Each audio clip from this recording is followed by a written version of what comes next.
പ്രിയപ്പെട്ടവരെ, നമ്മൾ ദൈവവചനം ധാരാളമായിട്ട് കേട്ടുകൊണ്ടിരുന്നു. നമ്മുടെ ഈ ദിവസങ്ങളിലെ ചിന്തയ്ക്ക് ഉപോദ്ബലകമായിട്ട് നമ്മൾ എടുത്തത് വളരെ പ്രസക്തമായ ഒരു തീമാണ്. എന്താണത്? കർത്താവിൻ്റെ രണ്ടാമത്തെ വരവിന് വേണ്ടി ഒരുങ്ങുക. കർത്താവിൻ്റെ വരവ് ഇനി ഉണ്ടാകാനായിട്ട് ഏതെങ്കിലും കാര്യങ്ങളോട് ഇനി നടക്കേണ്ടതായിട്ടുണ്ട് എന്ന് വേദപണ്ഡിതന്മാർ ചിന്തിക്കുന്നില്ല. ആകപ്പാടെ ഉള്ളത് യെരുശലേമിൽ ദേവാലയം പണിയുക എന്നുള്ളതാണ്. ആ ദേവാലയം പണിക്കുള്ള ഉപകരണങ്ങളും പഴയ മോശയുടെ കാലത്തുള്ള സമാഗമന കൂടാരത്തിലുണ്ടായിരുന്ന ഉപകരണങ്ങളൊക്കെ അവർ കണ്ടെടുത്ത് സൂക്ഷിച്ചു വച്ചിട്ടുണ്ട്. ഏത് നിമിഷവും അവർ ദേവാലയം പണിയാനായിട്ട് കഴിയും. അങ്ങനെ ആ കാര്യം കൂടെ ഉള്ളൂ. അതും എത്രയും വേഗം ചെയ്തു തീർക്കാനായിട്ടേ ഉള്ളൂ. ഇതാണ് വേദപണ്ഡിതന്മാർ പറയുന്നത്. ഈ കാര്യം മാത്രം, അവരുടെ ദേവാലയ പണിയുടെ കാര്യം മാത്രം നോക്കാൻ വേണ്ടി അവരുടെ ആ നിലയിൽ ഒരു പ്രത്യേക വകുപ്പ് ഇസ്രായേലിലുണ്ട്. ഇങ്ങനെയൊക്കെയുള്ള ചരിത്രങ്ങൾ നമുക്കറിയാം. നമ്മളെ സംബന്ധിച്ചിടത്തോളം ഇനിയിപ്പോൾ ഇസ്രായേലിൻ്റെ കാര്യവും മറ്റു കാര്യങ്ങളും ഒക്കെ പറഞ്ഞ് നമ്മൾ പോകാതെ, നമ്മളെ സംബന്ധിച്ചിടത്തോളം കർത്താവിൻ്റെ വരവടുത്തു എന്ന് പല വചനങ്ങളിൽ നിന്ന് നമുക്ക് മനസ്സിലായി. നമ്മളെന്താ വേണ്ടത്? പ്രത്യേകിച്ച് ഈ കോൺഫറൻസ് കഴിഞ്ഞ് നമ്മൾ നമ്മുടെ നിത്യജീവിതത്തിലേക്ക് മടങ്ങിപ്പോകുമ്പോൾ ഏതെങ്കിലും ഒരു കാര്യം നമ്മുടെ ഹൃദയത്തിൽ കൊണ്ടുപോയാൽ അതെന്തായിരിക്കണം? കർത്താവിൻ്റെ വരവടുത്തു എന്നൊക്കെ പറയുമ്പോൾ തന്നെ കർത്താവ് വരുന്നത് എന്തിനായിട്ടാണ് കർത്താവ് വരുന്നത്? വെളിപ്പാട് പുസ്തകം 19:7 നമ്മളിവിടെ വായിച്ചു. അത് കുഞ്ഞാടിൻ്റെ കല്യാണമാണ്. കാന്തയും തന്നെത്താൻ ഒരുക്കിയിരിക്കുന്നു. അപ്പോൾ കർത്താവ് വരുന്നത് ഈ ലോകത്തെ ന്യായം വിധിക്കും, പല കാര്യങ്ങളുണ്ട്, സഹസ്രാബ്ദ വാഴ്ചയുണ്ട്, ഇതെല്ലാം ഉണ്ട്, സമ്മതിച്ചു. പക്ഷേ ഏറ്റവും നമുക്ക് സന്തോഷം തരുന്ന ഒരു കാര്യം എന്താ? കുഞ്ഞാടിൻ്റെ കർത്താവ് വന്നാൽ കല്യാണമാണ്. നമ്മുടെ ഈ കാര്യത്തിൽ നമ്മുടെ സ്ഥാനം എവിടാ? നമ്മൾ ആ മണവാട്ടിയുടെ സ്ഥാനത്താണ്. വിവാഹ നിശ്ചയം ചെയ്തിരിക്കുന്നു. നമ്മൾ നേരത്തെയും കഴിഞ്ഞ ദിവസവും പറഞ്ഞു, 2 കൊരിന്ത്യർ 11:2-3 വാക്യങ്ങൾ നമ്മളിവിടെ പല സഹോദരന്മാർ ഉദ്ധരിച്ചു. എന്താ? പ്രിയമുള്ളവരെ, ഞാൻ ക്രിസ്തുവിൻ്റെ എരിവോടെ ഞാൻ പറയുന്നത് എന്താന്ന് വെച്ചാൽ, നിങ്ങളെ ഏകപുരുഷന് നിർമ്മല കന്യകയായിട്ട് ഞാൻ വിവാഹ നിശ്ചയം ചെയ്തിരിക്കുന്നു. കൊരിന്ത്യരോട് പൗലോസ് പറയുമ്പോൾ അത് നമുക്കും പ്രസക്തമാണ്. നമ്മളെന്താ? കർത്താവിനോട് എന്ന ഏകപുരുഷനുമായിട്ട് ഒരു വിവാഹ നിശ്ചയത്തിലേക്ക് വന്നു. വിവാഹ നിശ്ചയത്തിലേക്ക് വന്നാൽ ഇനി എന്താ? രാവും പകലുമൊക്കെ ആ പെൺകുട്ടിയുടെ ചിന്ത എന്തിനെക്കുറിച്ചായിരിക്കും? വിവാഹ ജീവിതത്തിൽ പ്രവേശിച്ച ധാരാളം പേര് ഇവിടെ ഉണ്ട്, നിങ്ങൾക്കറിയാം. വിവാഹ നിശ്ചയം കഴിഞ്ഞു, ഇനി ഇത്രാം തീയതി കല്യാണമാണ്. ഈ വിവാഹ നിശ്ചയത്തിനും കല്യാണത്തിനും ഇടയ്ക്കുള്ള ചുരുങ്ങിയ ദിവസങ്ങളിൽ ഈ പെൺകുട്ടി എന്തിനെക്കുറിച്ചായിരിക്കും സംസാരിക്കുന്നത്? എന്തിനെക്കുറിച്ചായിരിക്കും സ്വപ്നം കാണുന്നത്? BJP സർക്കാർ ഇവിടെ നിന്ന് മാറി മറ്റേ കോൺഗ്രസ് സർക്കാർ വരുന്നതിൻ്റെ സാധ്യതകളെക്കുറിച്ചാണോ അവൾ സങ്കല്പിക്കുന്നത്? എന്താണ് അവളുടെ പോക്കിലും വരവിലും ഉറക്കത്തിലും ഊണിലും ഉള്ള ചിന്തയെല്ലാം എന്തിനെക്കുറിച്ചാണ്? ഒരു മണവാളനുണ്ട്, ഏകപുരുഷന് നിർമ്മല കന്യകയായി വിവാഹ നിശ്ചയം ചെയ്തിരിക്കുന്നു. പ്രിയപ്പെട്ടവരെ, നമ്മുടെ റോൾ അതാണ്. ആട്ടെ, ഈ വിവാഹത്തിലെ ഏറ്റവും പ്രസക്തമായ കാര്യം എന്തായിരുന്നു? അത് നമ്മളിവിടെ കേട്ടു. ഏത് വിവാഹത്തിലും ഏറ്റവും അടിസ്ഥാനപരമായി വേണ്ടതെന്താ? കല്യാണത്തിന് വരുന്നവർക്ക് എല്ലാം സദ്യ കൊടുക്കണം. അതാണോ ഏറ്റവും പ്രസക്തമായ കാര്യം? അത് കഴിഞ്ഞിട്ട് താമസിക്കാനൊരു വീട് വേണം. അത് വാടക വീട് പറ്റുകയില്ല, സ്വന്തം വീട് വേണം. അതാണോ പ്രസക്തമായ കാര്യം? ഇങ്ങനെയൊക്കെയുള്ള ഒത്തിരി പരിമിതികളൊക്കെ ഉണ്ടെങ്കിലും ഏറ്റവും അടിസ്ഥാനപരമായ ഒരു കാര്യം വിവാഹ ജീവിതം വിജയമാകുന്നതിന് വേണം. അതെന്താ? ആ ചെറുപ്പക്കാരൻ ആ പെൺകുട്ടിയെ സ്നേഹിക്കണം. പെൺകുട്ടി ആ ചെറുപ്പക്കാരനായിട്ട് ജീവിതം പൂർണ്ണമായിട്ട് ഒഴിഞ്ഞു വെച്ച് അവനെ സ്നേഹിക്കണം. സ്നേഹമാണ് ഏറ്റവും അടിസ്ഥാനപരമായ കാര്യം. അതുണ്ടെങ്കിൽ സ്വന്തം വീടില്ല, വാടക വീടാണെങ്കിലും അവിടെ 4 ദിവസമായിട്ട് വെള്ളം കിട്ടുന്നില്ലെങ്കിലും ഒന്നും പ്രശ്നമില്ല. പ്രശ്നമുണ്ടോ ഇല്ലെന്നല്ല ഞാൻ പറയുന്നത്, എങ്കിലും വിവാഹ ജീവിതം തകരുന്ന ഒരു പ്രശ്നമില്ല. അപ്പോൾ വിവാഹ ജീവിതത്തെ സന്തോഷകരമായിട്ട് മുന്നോട്ട് കൊണ്ടുപോകാൻ അടിസ്ഥാനപരമായി വേണ്ട ഏക കാര്യം എന്താ? അന്യോന്യമുള്ള സ്നേഹമാണ്. ഈ കാര്യം നമ്മൾ പറഞ്ഞു, വേറൊരാൾക്കും അറിയാം. അതാരാ? നമ്മുടെ ആത്മാവിൻ്റെ എതിരാളി എന്നാണ് അദ്ദേഹത്തെ വിളിച്ചേക്കുന്നത്, പിശാച്. ആത്മാവിൻ്റെ എതിരാളിയായ പിശാചിനും ഇതറിയാവുന്നത് കൊണ്ട് അവൻ ഈ വിവാഹ നിശ്ചയം കഴിഞ്ഞ് വിവാഹം നടക്കുന്നതിന് ഇടയ്ക്കുള്ള ഈ സമയത്ത് അവൻ 24 മണിക്കൂറും എന്ത് ശ്രമിക്കും?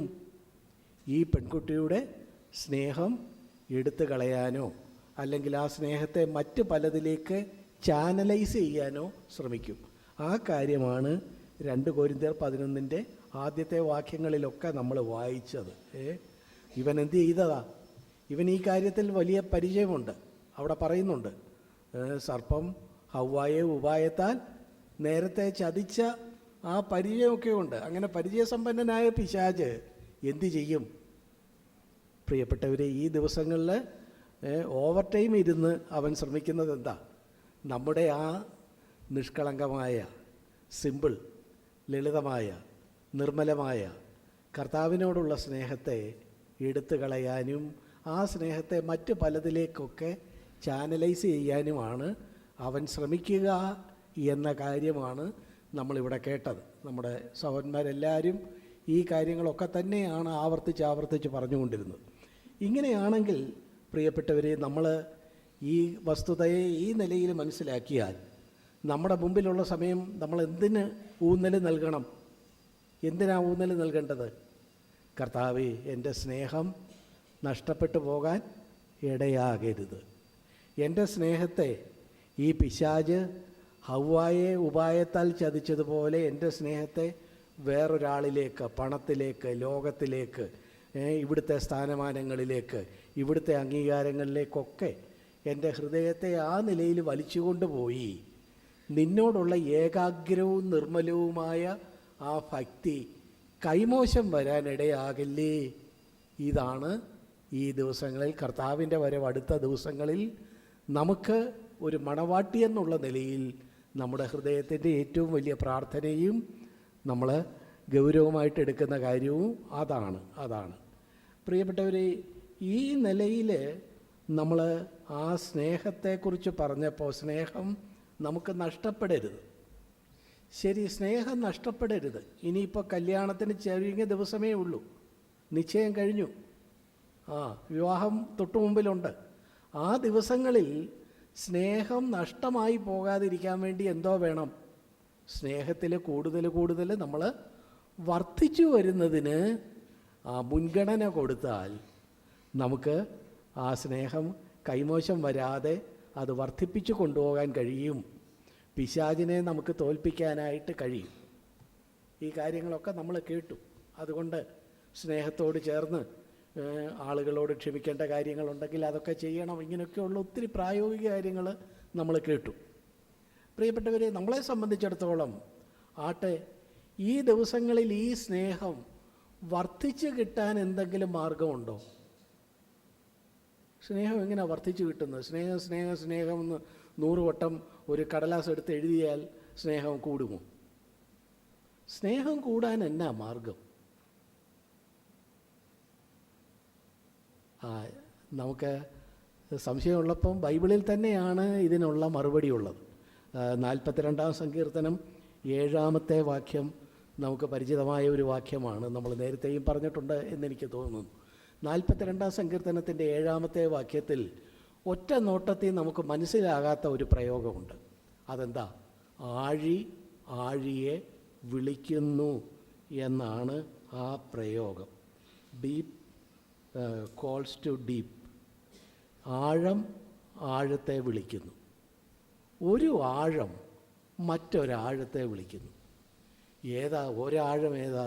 മറ്റേ ആഴം ഏതാ? വേഗത്തിൽ നമുക്കിങ്ങനെ പറയാം. ഒന്നാമത് പറയുന്ന ആഴം കർത്താവിന് നമ്മോടുള്ള സ്നേഹമാണ്. കർത്താവ് നമ്മെ സ്നേഹിച്ചു, ശരിയല്ലേ? അല്ലേ? താന് ക്രൂശിൽ തൻ്റെ അവസാനത്തുള്ളി രക്തം വരെയും ചൊരിഞ്ഞ് നമ്മെ കർത്താവ് സ്നേഹിച്ചു. സ്നേഹത്തിൻ്റെ ആഴം, കർത്താവിന് നമ്മോടുള്ള ആ സ്നേഹത്തിൻ്റെ ആഴം നമുക്ക് സത്യത്തെ മനസ്സിലാക്കാൻ ഒക്കുമോ? മനസ്സിലാക്കാൻ ഒക്കുകയില്ല. അത്ര ആഴമായ സ്നേഹമാണ്. ആ ആഴത്തെ ആണ് എന്തു ചെയ്യുന്നത്? ആ ആഴത്തെ നമ്മൾ കൂടുതൽ ധ്യാനിക്കുകയും കൂടുതൽ മനസ്സിലാക്കുകയും കൂടുതൽ ഉൾക്കൊള്ളുകയും അതിനെ കൂടുതൽ നോക്കുകയും ചെയ്തുകൊണ്ടിരിക്കുമ്പോൾ നമ്മുടെ ഉള്ളിലെ സ്നേഹത്തിനും ആഴം വർദ്ധിക്കും. അങ്ങനെയാണ് ആഴം ആഴത്തെ വിളിക്കുന്നത്. മനസ്സിലായോ? ഒന്നാമത്തെ ആഴം കർത്താവിന് നമ്മോടുള്ള സ്നേഹം. ആ സ്നേഹത്തെ നമ്മൾ കൂടുതൽ കൂടുതൽ ധ്യാനിക്കുകയും കാണുകയും മനസ്സിലാക്കുകയും ഉൾക്കൊള്ളുകയും ഹൃദയത്തോട് ചേർത്ത് വെക്കുകയും ചെയ്യുമ്പോൾ വേറൊരു കാര്യം നടക്കും. എന്താ? നമുക്ക് കർത്താവിനോടുള്ള സ്നേഹത്തിൻ്റെ ആഴം വർദ്ധിക്കും. ഇങ്ങനെയാണ് നമുക്ക് ഈ സമയത്ത് കർത്താവിൻ്റെ വരവാസന്നമായിരിക്കുന്ന ഈ കാലഘട്ടത്തിൽ കർത്താവിനോടുള്ള സ്നേഹം നമുക്ക് വർദ്ധിപ്പിക്കാനൊക്കുന്ന ഒരു മാർഗം ഇതാണ്. ആഴിയെ വിളിക്കുന്നു. കർത്താവിൻ്റെ സ്നേഹം അത് നമുക്കറിയാം, നമ്മൾ വായിച്ചിട്ടുണ്ട്. അങ്ങനെയൊക്കെയാണ് നമ്മൾ രക്ഷിക്കപ്പെട്ടതും ഒക്കെ. എങ്കിലും അത് ഇടയ്ക്കിടയ്ക്ക് വചനത്തിൽ നിന്ന് നമ്മളൊന്ന് ധ്യാനിച്ചാൽ നമ്മൾ അത്ഭുത സ്തബ്ധരായി പോകും. വലിയൊരു വാക്ക് പറയാൻ വേണ്ടിയല്ലേ ഞാൻ പറഞ്ഞത്. സത്യത്തിൽ നമ്മൾ അന്തം വിട്ടു പോകും. ഇത് നമുക്ക് ഉൾക്കൊള്ളാനൊക്കെയില്ല. ഉദാഹരണത്തിന് നിങ്ങൾ എഫേസ്യർക്ക് എഴുതിയ ലേഖനം, കഴിഞ്ഞൊരു ദിവസവും ഞങ്ങൾ ഈ കാര്യം ചിന്തിച്ചു. എഫേസ്യർക്ക് എഴുതിയ ലേഖനം 1-ാം അധ്യായത്തിലേക്ക് വരിക. എഫേസ്യർക്ക് എഴുതിയ ലേഖനത്തിലാണല്ലോ നമ്മൾ സഹോദരന്മാർ നേരത്തെ പറഞ്ഞ 3-ാം അധ്യായത്തിൽ ക്രിസ്തുവിനോട് നമുക്കുള്ള സ്നേഹത്തിൻ്റെ നീളം, വീതി, ആഴം, ഉയരം, കർത്താവിനോടുള്ള സ്നേഹത്തെക്കുറിച്ചൊക്കെ നമ്മൾ പറയുന്നത്. കർത്താവിനോട് ആ നിലയിൽ നമ്മുടെ സ്നേഹം വർദ്ധിക്കണമെങ്കിൽ എന്തു വേണം? അതിൻ്റെ 1-ാം അധ്യായത്തിൽ തന്നെ അതിൻ്റെ കാരണങ്ങൾ പറഞ്ഞിട്ടുണ്ട്. 1-ാം അധ്യായത്തിൽ എന്താ പറയുന്നത്? 1-ാം അധ്യായത്തിൽ കർത്താവിന്, യേശു കർത്താവിന് നമ്മോടുള്ള ആ സ്നേഹത്തിൻ്റെ ആഴവും പരപ്പും പറഞ്ഞിട്ടാണ്, തുടർന്നാണ് നമ്മളോട് പറയുന്നത് ആഴിയെ വിളിക്കുന്നു. തുടർന്ന് അത് ധ്യാനിച്ചതിന് ശേഷം നമ്മുടെ സ്നേഹവും വർദ്ധിക്കണം. ഇതാണ് എഫേസ്യ ലേഖനത്തിൻ്റെ തീം. നമ്മൾ നോക്കുക, അതിൻ്റെ 1-ാം അധ്യായത്തിലേക്ക് വരുമ്പോൾ കർത്താവിന് നമ്മോടുള്ള സ്നേഹം എന്താ? ആ സ്നേഹത്തെ വിശദമാക്കാൻ ഇംഗ്ലീഷിൽ അഗപ്പേ ലവ് എന്ന് പറയും. അഗപ്പേ ലവ് എന്ന് പറഞ്ഞാൽ എന്താ? അതൊരു ഏകപക്ഷീയമായ സ്നേഹമാണ്. ആ സ്നേഹത്തിന് ഒരു കാരണമില്ല. സാധാരണ ഒരാൾ മറ്റൊരാളെ സ്നേഹിക്കുന്നതിന് ഒരു കാരണം കാണും. ഒരു അമ്മ തൻ്റെ കുഞ്ഞിനെ സ്നേഹിക്കുന്നത് എന്തുകൊണ്ടാണ്? തൻ്റെ കുഞ്ഞായതുകൊണ്ടാണ്, ഒരു കാരണമുണ്ട്. എന്നാൽ കർത്താവ് നമ്മളെ സ്നേഹിച്ചത് എന്തുകൊണ്ടാണ്? ഇപ്പോൾ നമ്മൾ കർത്താവിൻ്റെ മക്കളാണ്, അതൊക്കെ ശരി. പക്ഷേ തുടക്കത്തിൽ കർത്താവ് നമ്മളെ സ്നേഹിച്ചതിന് എന്താ കാര്യം? ഒരു കാരണമില്ലാത്ത അഗപ്പേ ലവ് ആണ് കർത്താവിൻ്റേത്. കണ്ടോ? കർത്താവിൻ്റെ സ്നേഹത്തിൻ്റെ ആഴം അത്ര ആഴമുള്ളതാണ്. അതിനെക്കുറിച്ച് എഫേസ്യർക്ക് എഴുതിയ ലേഖനം 1-ാം അധ്യായത്തിൻ്റെ 5-ാമത്തെ വാക്യത്തിൽ നമ്മൾ കാണുന്നത്, അവിടുന്ന് എന്ത് ചെയ്തു? കർത്താവ് നമ്മളെ ലോകസ്ഥാപനത്തിന് മുമ്പേ കർത്താവ് നമ്മെ അവനിൽ തെരഞ്ഞെടുത്തു. ഈ ലോകത്ത് ഒത്തിരി മനുഷ്യരുണ്ടായിരുന്നു. നമ്മുടെ നാട്ടിൽ തന്നെ നമ്മളെക്കാൾ ഭേദപ്പെട്ട ആളുകളില്ലേ? സത്യത്തിൽ നെഞ്ചത്ത് കൈവച്ചുകൊണ്ട് നമ്മൾ നോക്കിയാൽ നമ്മളെക്കാൾ ഭേദപ്പെട്ട പലരും ഇല്ലേ? എന്നിട്ടും അവരെ ആരെയും വിളിക്കാതെ എന്തിനാ എന്നെയും നിന്നെയും ഈ സത്യത്തിലേക്ക് വിളിച്ചത്? അതിനൊരു മറുപടിയേ ഉള്ളൂ.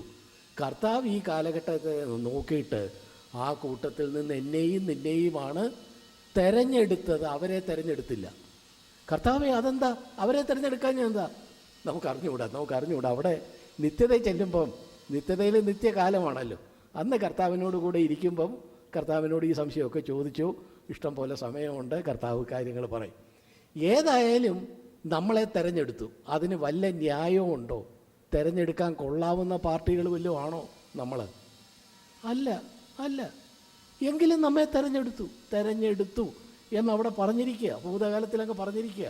അതുമെന്ന് ഈ ലോകത്തിന് തുടക്കമിടുന്നതിന് മുമ്പ്, ലോകസ്ഥാപനത്തിന് മുമ്പേ നമ്മളെ തിരഞ്ഞെടുത്തു എന്നാണ് പറഞ്ഞേക്കുന്നത്.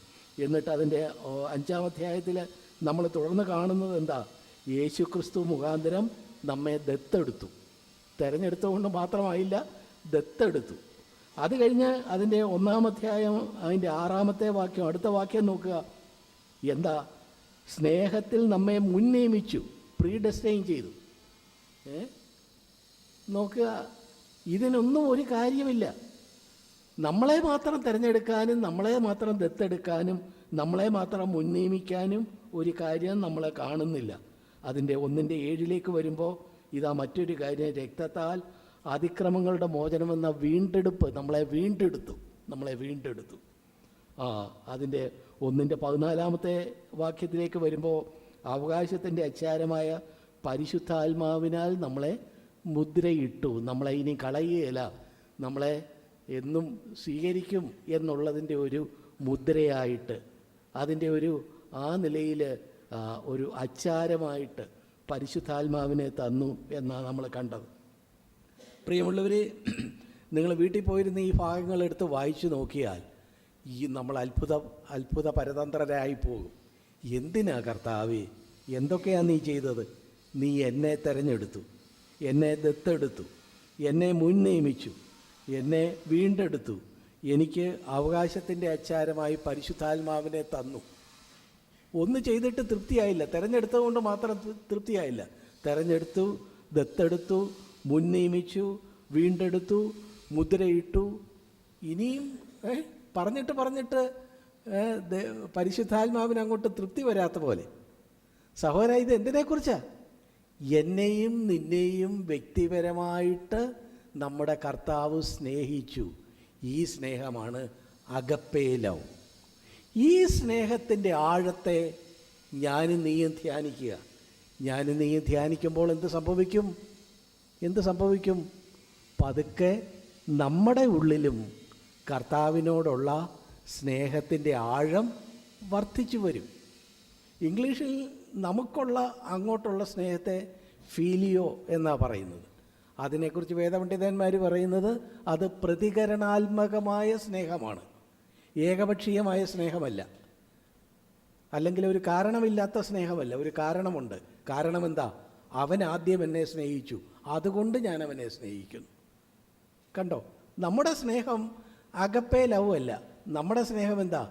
അവൻ എന്നെ സ്നേഹിച്ചു, ഒരു കാരണവും കൂടാതെ എന്നെ സ്നേഹിച്ചു, എന്നെ ദത്തെടുത്തു, എന്നെ വീണ്ടെടുത്തു, എന്നെ മുൻ നിയമിച്ചു, എന്നെ മുദ്രയിട്ടു. അയ്യോ, ഈ നിലയിൽ എന്നെ സ്നേഹിച്ചപ്പോൾ അത് കാണുമ്പോൾ അതിനോടുള്ള ഒരു പ്രതികരണമെന്നുള്ള നിലയിലാണ് നമ്മുടെ സ്നേഹത്തിൻ്റെ ആഴം എന്നുള്ള കാര്യം നമ്മൾ ഓർത്തിരിക്കണം. നോക്കുക, ദൈവവചനം എല്ലാ കാര്യങ്ങളും എത്ര ഭംഗിയായിട്ടാണ് വച്ചേക്കുന്നത്. ദൈവത്തിൻ്റെ സ്നേഹം അഗപ്പേലാവും, നമ്മുടെ സ്നേഹം അതിനോടുള്ള ഒരു പ്രതികരണം. ആ പ്രതികരണം നമ്മൾ ശരിയായിട്ട് കാണുകയും നിർവഹിക്കുകയും ചെയ്താൽ ആ കർത്താവിൻ്റെ സ്നേഹത്തിൻ്റെ ആഴം നമുക്ക് കർത്താവിനോടുള്ള സ്നേഹത്തിൻ്റെ ആഴത്തെ വർദ്ധിപ്പിക്കും. ഇതാണ് ഇതിൻ്റെ രഹസ്യം. അപ്പോൾ നമ്മളെന്തോ പറഞ്ഞാൽ ഇതിലെത്തിയത്? നമ്മൾ പറഞ്ഞത് ഇനി അല്പനാളുകളേ ഉള്ളൂ കർത്താവിനോടുള്ള സ്നേഹം എനിക്ക് വർദ്ധിക്കണം. വർദ്ധിക്കാനുള്ള മാർഗം എന്താ? വർദ്ധിക്കാനുള്ള മാർഗം ആഴിയെ വിളിക്കുന്നു. നമ്മുടെ സ്നേഹത്തിന് ആഴം കൂടണോ? അതിനൊരു മാർഗമുണ്ട്. അവൻ്റെ സ്നേഹത്തിൻ്റെ ആഴത്തെ നമ്മൾ കാണുക. അവൻ്റേത് അഗപ്പേ ലവ് ആണ്, ഏകപക്ഷീയമായ സ്നേഹം, കാരണമില്ലാത്ത സ്നേഹം. നമ്മുടെ നാട്ടിൽ എത്രയോ നല്ല ആളുകളുണ്ടായിട്ട് നമ്മളെ സ്നേഹിച്ചു, തിരഞ്ഞെടുത്തു, ദത്തെടുത്തു. നമുക്ക് അത്ഭുതം സഹിക്കുന്നില്ല അല്ലേ? അത് കാണുമ്പോൾ നമുക്കും കർത്താവേ എന്നോട് ഇത്രയും എന്താ എന്ന് പറഞ്ഞ് നമുക്ക് തിരികെ എത്ര സ്നേഹം കൊടുത്താലും പോരാ എന്ന് തോന്നത്തക്ക ഒരു തലത്തിൽ നമ്മളെ എത്തിക്കുന്നു. ഇതാണ് ആ ആഴിയോട് നമ്മുടെ ആഴിക്കുള്ള പ്രതികരണത്തിൻ്റെ ആ രീതി. അതാണ് ആ സ്നേഹത്തെ മുന്നോട്ട് കൊണ്ടുപോകാനായിട്ടുള്ള മാർഗം.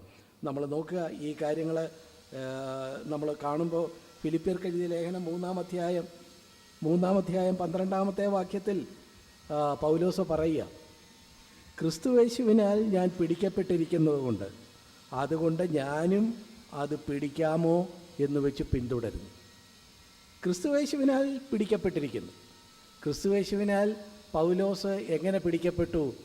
അഗപ്പേ ലവിനാൽ പിടിക്കപ്പെട്ടു. പൗലോസിനെയും ഈ നിലയെ തിരഞ്ഞെടുക്കാൻ വല്ല കാരണവും ഉണ്ടായിരുന്നോ? ഒരു കാരണവുമില്ലായിരുന്നു. എന്ന് മാത്രമല്ല, അവന് അന്നത്തെ സഭയെ നശിപ്പിക്കാനായിട്ട് അങ്ങനെ ഓടി നടക്കുമ്പോഴാണ് ദമസ്കോസിൻ്റെ പടിവാതിക്കൽ വെച്ച് പെട്ടെന്ന് അവനെ പിടിച്ചത്. ക്രിസ്തുയേശുവിനാൽ പിടിക്കപ്പെട്ടു. ക്രിസ്തുയേശുവിനാൽ പിടിക്കപ്പെട്ടു എന്ന് പറഞ്ഞാൽ ക്രിസ്തുയേശുവിൻ്റെ സ്നേഹത്താൽ പിടിക്കപ്പെട്ടു. പൗലോസ് പറയുക, സഹോദരന്മാരെ, ഞാൻ ഒന്നാമത് ക്രിസ്തുയേശുവിൻ്റെ സ്നേഹത്താൽ പിടിക്കപ്പെട്ടത് കൊണ്ട് എനിക്കും തിരിച്ച് അവനെ നല്ലതുപോലെ സ്നേഹിക്കാമോ, എനിക്കും അത് പിടിക്കാമോ എന്ന് വെച്ച് ഞാൻ പിന്തുടരുകയാണ്. രണ്ട് വശമാണ്. ആഴിയെ വിളിക്കുന്നു, അവൻ എന്നെ പിടിച്ചിരിക്കുന്നു, അതുകൊണ്ട് എനിക്കും അത് പിടിക്കാമോ. ആ അഗപ്പേ ലവിനോടുള്ള പ്രതികരണാത്മകമായ സ്നേഹം, ഈ രണ്ട് സ്നേഹവും ഈ ഫിലിപ്പിയർ 3:12 പറഞ്ഞിട്ടുണ്ട്. പറഞ്ഞത് വ്യക്തമായോ? പൗലോസിൻ്റെ അനുഭവം, സ്വന്തം അനുഭവത്തിൽ നിന്ന് പറയുക, ക്രിസ്തുയേശുവിൻ്റെ സ്നേഹത്താൽ ഞാൻ പിടിക്കപ്പെട്ടിരിക്കുന്നു, അതുകൊണ്ട് ഞാനും കർത്താവിനെ കൂടുതൽ സ്നേഹത്താൽ പിടിക്കാൻ എനിക്ക് കഴിയുമോ എന്ന് വെച്ച് അതുകൊണ്ട് ഞാനതിനെ പിന്തുടരുന്നു എന്ന് പറയുമ്പോൾ ആഴിയെ വിളിക്കുന്ന ആ കാര്യത്തിൻ്റെ പൗലോസിനെ സംബന്ധിച്ചിടത്തോളമുള്ള പ്രായോഗികമായ കാര്യമാണ് നമ്മൾ പറഞ്ഞത്. പ്രിയപ്പെട്ടവർ, ഒത്തിരി കാര്യങ്ങൾ സ്നേഹത്തെക്കുറിച്ച് പറയുമ്പോൾ ഒത്തിരി കാര്യങ്ങൾ പറയാനുണ്ട്. ഞാൻ ഒരു വലിയ ലിസ്റ്റ് എഴുതി വെച്ചിട്ടുണ്ട്. എന്നിട്ട് ആ ലിസ്റ്റ് നിങ്ങൾ പേടിക്കണ്ട, ഒന്നും ഇവിടെ പറയുന്നില്ല. അതായത് ഞാൻ എൻ്റെ ഒരു സന്തോഷത്തിന് എഴുതി വെച്ചത്, നമുക്ക് സാധാരണ ആളുകളോടുള്ള സ്നേഹം എന്തൊരു സ്നേഹമാണ്? അപ്പന് മക്കളോടുള്ള സ്നേഹം. നിങ്ങൾ ഓർത്ത് നോക്കുക, എവിടെയെല്ലാം അപ്പന് മക്കളോടുള്ള സ്നേഹത്തെ ദൈവത്തിന് നമ്മളോടുള്ള സ്നേഹത്തോട് ചേർത്ത് പറഞ്ഞിട്ടുണ്ട്. ആ ഭാഗങ്ങളൊക്കെ ഞാൻ നോട്ട് ചെയ്ത് വെച്ചിട്ടുണ്ട്, അതൊന്നും എടുത്ത് വായിക്കുന്നില്ല. അമ്മയ്ക്ക് കുഞ്ഞിനോടുള്ള സ്നേഹം, നമ്മൾ പലപ്പോഴും അപ്പനും മക്കളോടുള്ള സ്നേഹം പോലെ ആ ദൈവത്തിന് നമ്മളോട് എന്ന് മാത്രമേ കരുതുന്നുള്ളൂ. എന്നാൽ അമ്മയ്ക്ക് കുഞ്ഞിനോടുള്ള സ്നേഹത്തെക്കുറിച്ച് പറയുമ്പോഴും അതും ദൈവത്തിന് നമ്മോടുള്ള സ്നേഹമായിട്ട് ബൈബിളിൽ രേഖപ്പെടുത്തിയിട്ടുണ്ട്. യെശയ്യാവ് 66:12-13 വാക്യങ്ങളൊക്കെ നോക്കുമ്പോൾ ഒരമ്മ കുഞ്ഞിനെ പാർശ്വത്തിൽ എടുത്തുകൊണ്ട് നടക്കുന്ന പോലെ, എളി വെച്ചുകൊണ്ട് നടക്കുന്ന പോലെ. ആരാ ഈ അമ്മ? ദൈവമാണ്. കുഞ്ഞാരാ? നമ്മളാ. നോക്ക്, ഒരു അപ്പന് മക്കളോടുള്ള സ്നേഹം പോലെ, അമ്മയ്ക്ക് കുഞ്ഞിനോടുള്ള സ്നേഹം പോലെ, ഒരു ഭർത്താവിന് ഭാര്യയോടുള്ള സ്നേഹം പോലെ. യെശയ്യാവ് 54:5-6 വാക്യങ്ങൾ, യെശയ്യാവ് 62:4-5 വാക്യങ്ങൾ, ഇതൊക്കെ നിങ്ങൾ വായിച്ചു നോക്കുക. ഒരു ഭർത്താവിന് ഭാര്യയോടുള്ള സ്നേഹത്തെ അതിനോട് താരതമ്യപ്പെടുത്തിയാണ് ദൈവത്തിന് നമ്മോടുള്ള സ്നേഹത്തെ പറഞ്ഞിരിക്കുന്നത്. ഒരു മുതിർന്ന സഹോദരന് ഇളയ സഹോദരങ്ങളോടുള്ള സ്നേഹത്തോട് താരതമ്യപ്പെടുത്തി പറഞ്ഞിട്ടുണ്ട്. നമുക്ക് പെട്ടെന്ന് ഓർമ്മ വരും. റോമർ 8:28-29 ഒക്കെ നമുക്ക് ഓർമ്മ വരും. എബ്രായർ 2:11 അവസാന ഭാഗം ഓർമ്മ വരും. ഒരു സ്നേഹിതന് മറ്റൊരു സ്നേഹിതനോടുള്ള ആ ബന്ധത്തെ അങ്ങനെയാണ് ദൈവത്തിൻ്റെ സ്നേഹമെന്ന് യേശു തന്നെ പറഞ്ഞിട്ടുണ്ട്. നിങ്ങൾ യോഹന്നാൻ 15:15 എടുത്ത് വായിച്ചു നോക്കുക, അവിടെ അത് പറഞ്ഞിട്ടുണ്ട്. കർത്താവ് നമ്മുടെ വഴികാട്ടി, ഒരു ഗുരുവും ശിഷ്യനും തമ്മിലുള്ള ബന്ധം അങ്ങനെ പറഞ്ഞിട്ടുണ്ട്.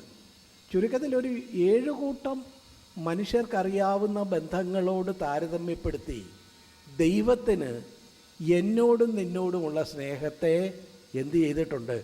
ബൈബിളിൻ്റെ പല ഭാഗങ്ങളിൽ രേഖപ്പെടുത്തിയിട്ടുണ്ട്. അതിൽ അമ്മയ്ക്ക് കുഞ്ഞിനോടുള്ള സ്നേഹത്തെക്കുറിച്ച് പറയുന്നിടത്ത് രസമുള്ള ഒരു കാര്യം, നമ്മൾ യെശയ്യാവിൻ്റെ പുസ്തകം 49:16 വാക്യത്തിൽ നമുക്ക് കാണാൻ കഴിയും. അമ്മയ്ക്ക് കുഞ്ഞിനോടുള്ള സ്നേഹത്തെക്കുറിച്ച് പറഞ്ഞേച്ച് അതിനെ തുടർന്ന് പറയുക, ഒരു സ്ത്രീ തൻ്റെ കുഞ്ഞിനെ മറക്കുമോ? താൻ പ്രസവിച്ച മകനോട് കരുണ തോന്നാതിരിക്കുമോ? ഇതെല്ലാം പറഞ്ഞിട്ട് അതിൻ്റെ തൊട്ട് താഴെ 16 വാക്യത്തിൽ പറയുക, ഇതാ ഞാൻ നിന്നെ എൻ്റെ ഉള്ളം കയ്യിൽ വരച്ചിരിക്കുന്നു. അപ്പോൾ എന്തോ ഈ പറയുന്നത്?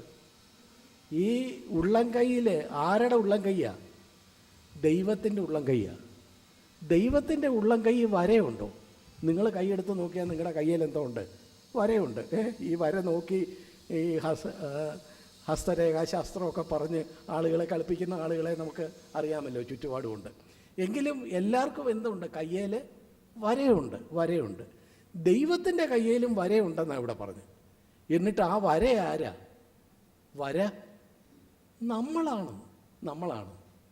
ഒരു ദൈവദാസനെ കുറിച്ച് ഞാൻ കേട്ടിട്ടുണ്ട്. നോർത്ത് ഇന്ത്യയിൽ അദ്ദേഹം സുവിശേഷ പ്രവർത്തനത്തിലായിരുന്നപ്പോൾ ഒത്തിരി ശത്രുതയും പ്രശ്നങ്ങളും ഉണ്ടായപ്പോൾ ഒരു ദിവസം അദ്ദേഹം രാവിലെ ബൈബിൾ എടുത്ത് വായിക്കാമെന്ന് വിചാരിച്ച് ബൈബിളും എടുത്ത് തുറന്ന് ഇരിക്കുക. പക്ഷേ ഒരക്ഷരം ഈ പുള്ളിക്കാരൻ വായിക്കുന്നില്ല. ഭർത്താവ് വല്ലതും വായിക്കുന്നുണ്ടോ ഇല്ലയോ എന്ന് ആർക്ക് മനസ്സിലാകും?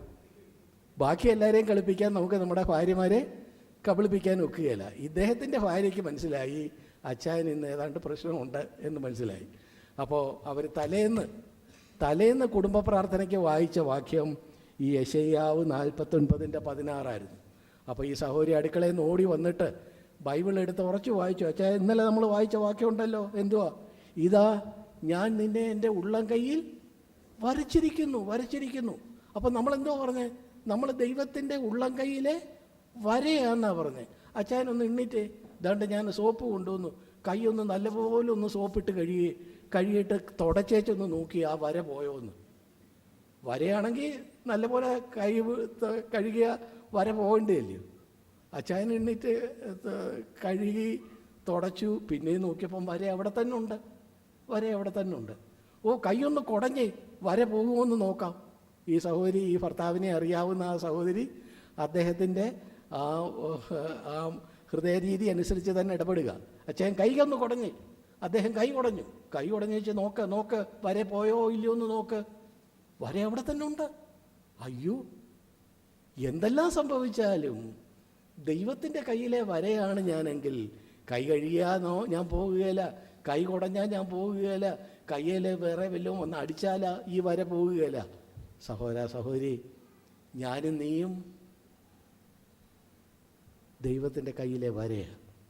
ഇന്ന് ഈ മീറ്റിംഗ് കഴിഞ്ഞ് നമ്മൾ പിന്നെയും നമ്മുടെ ആ പഴയ വീട്ടിലേക്ക് തന്നെയാണ് പോകുന്നത്.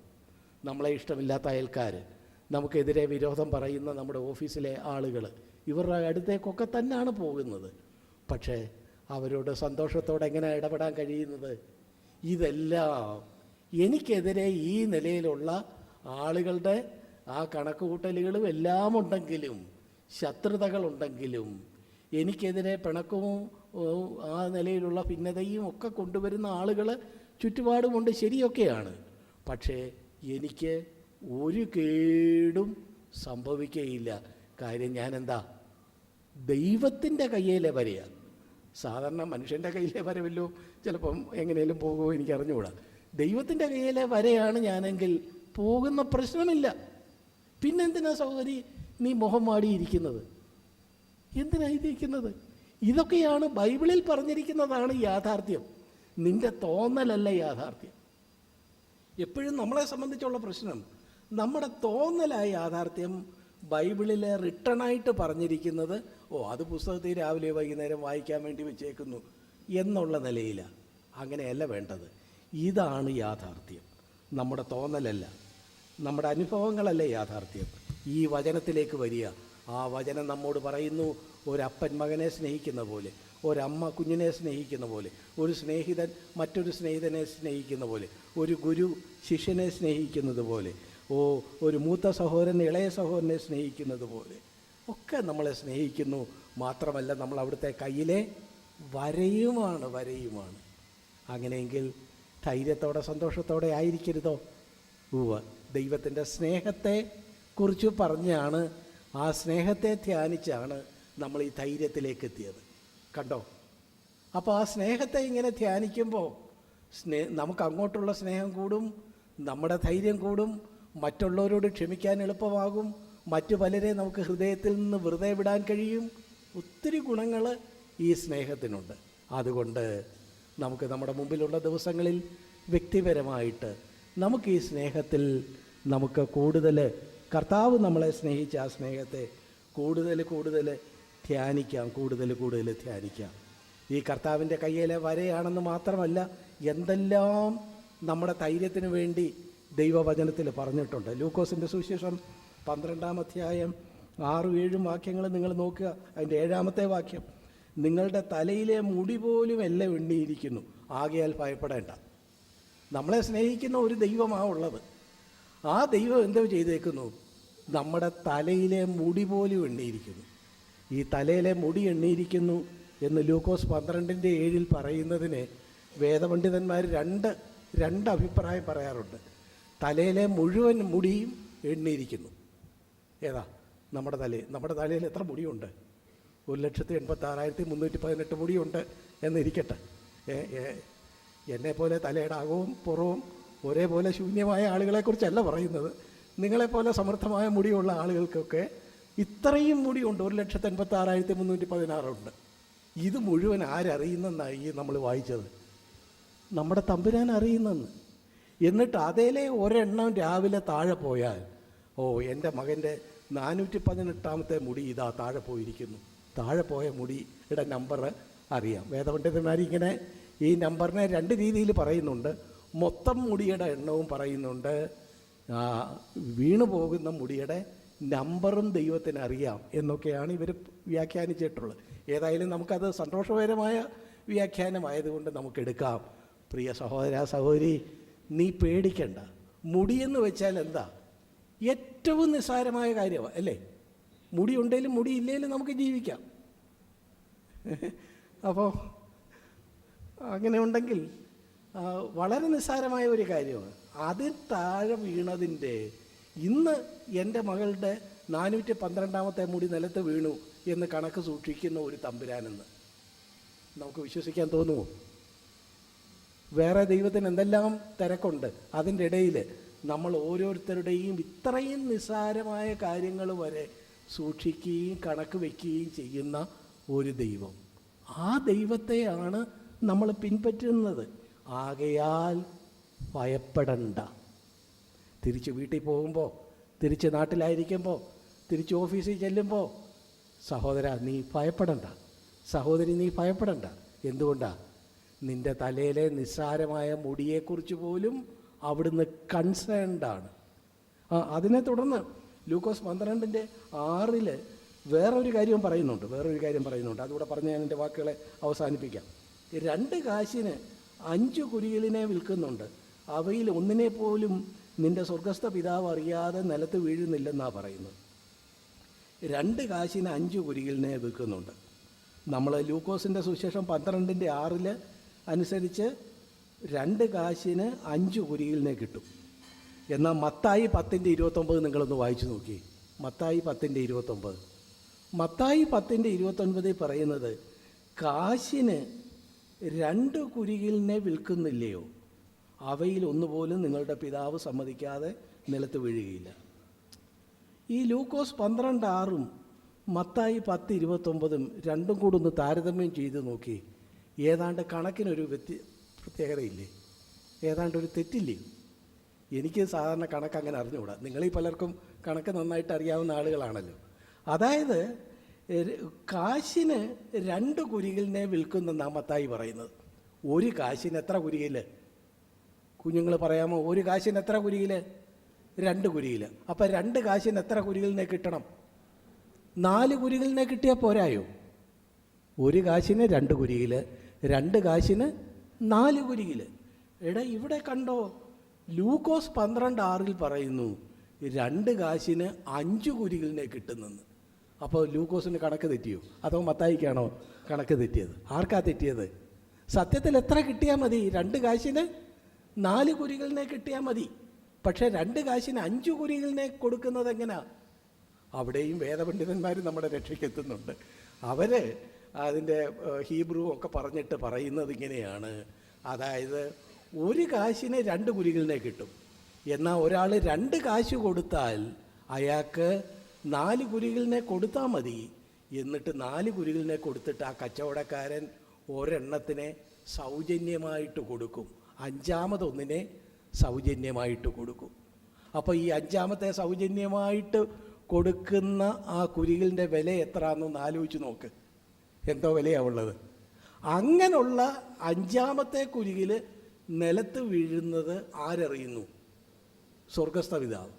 അത് ആരുടെ സ്വർഗസ്ഥ പിതാവ്? ഞാൻ വിചാരിച്ചു കുരികിലിൻ്റെ സ്വർഗസ്ഥ പിതാവ് എന്നെഴുതിയിരിക്കുന്നെന്നാണ് വിചാരിച്ചത്. പക്ഷേ നിങ്ങൾ നോക്കുക, മത്തായി 10:29 ഈ 5-ാമത്തെ കുരികിൽ നിലത്ത് വീഴുന്നത് അറിയുന്ന പിതാവിനെ എന്താ പറഞ്ഞേക്കുന്നത്? നിങ്ങളുടെ സ്വർഗസ്ഥ പിതാവെന്നാണ് പറഞ്ഞേക്കുന്നത്. അതായത് സഹോദരി, എൻ്റെയും നിൻ്റെയും സ്വർഗസ്ഥ പിതാവാ സ്വർഗത്തിലുള്ളത്, അല്ലാതെ കുരികിലിൻ്റെ പിതാവല്ല. പക്ഷേ ഈ സൗജന്യമായിട്ട് ഒരു വിലയുമില്ലാത്ത 5-ാമത്തെ കുരികിൽ നിലത്ത് വീണാൽ പോലും അറിയുന്നത് നമ്മുടെ സ്വർഗസ്ഥ പിതാവാണെങ്കിൽ, നമ്മൾ നിലത്ത് വീണാൽ നമ്മുടെ സ്വർഗസ്ഥ പിതാവ് അറിയില്ലയോ? എത്രയേറെ അറിയും.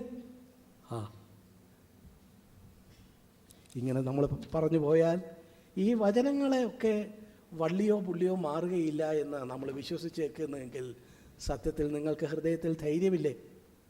നമുക്ക് ദൈവസന്നിധിയിൽ എഴുന്നേറ്റ് നിൽക്കാം. നമ്മൾ അനാഥരല്ല. അങ്ങനെ ഒരു പാട്ടുണ്ടല്ലോ, അനാഥനല്ല ഞാനിനി അനുഗ്രഹാവകാശിയായി. 242 പാട്ടാണ്. അനാദി നിർണയപ്രകാരം എന്നെയും വിളിക്കയാൽ. അനാദിയിൽ ലോകസ്ഥാപനത്തിന് മുമ്പേ നമ്മളത് ചിന്തിച്ചു. ലോകസ്ഥാപനത്തിന് മുമ്പേ അനാദി നിർണയപ്രകാരം എന്നെയും ദൈവം വിളിച്ചു. അതുകൊണ്ട് ഞാൻ എന്തല്ല? അനാഥനല്ല. നമ്മൾ ചിലപ്പോൾ നമ്മുടെ ജീവിതത്തിൻ്റെ സാഹചര്യങ്ങളിൽ പലപ്പോഴും നമ്മൾ അനാഥരാണെന്ന് തോന്നുന്ന രംഗങ്ങൾ വരാം. പക്ഷേ കർത്താവ് എന്താ പറഞ്ഞു? ഞാൻ നിങ്ങളെ അനാഥരായി വിടുകയില്ല. ആ പറഞ്ഞ കർത്താവ് എന്താ? എത്രയോ സ്നേഹമുള്ളവനാണ്. വെറുതെ കൊടുക്കുന്ന, ഒരു വിലയുമില്ലാത്ത 5-ാമത്തെ കുരികിൽ നിലത്ത് വീണാൽ പോലും ശ്രദ്ധിക്കുന്ന പിതാവാണ് നമ്മുടെ ആ പിതാവ്. അങ്ങനെയുള്ള പിതാവ് നമ്മുടെ മുടിനാരിൻ്റെ കൊച്ചു കാര്യങ്ങൾ പോലും, നിസ്സാര കാര്യങ്ങൾ പോലും ശ്രദ്ധിക്കുന്ന ഒരു പിതാവ്.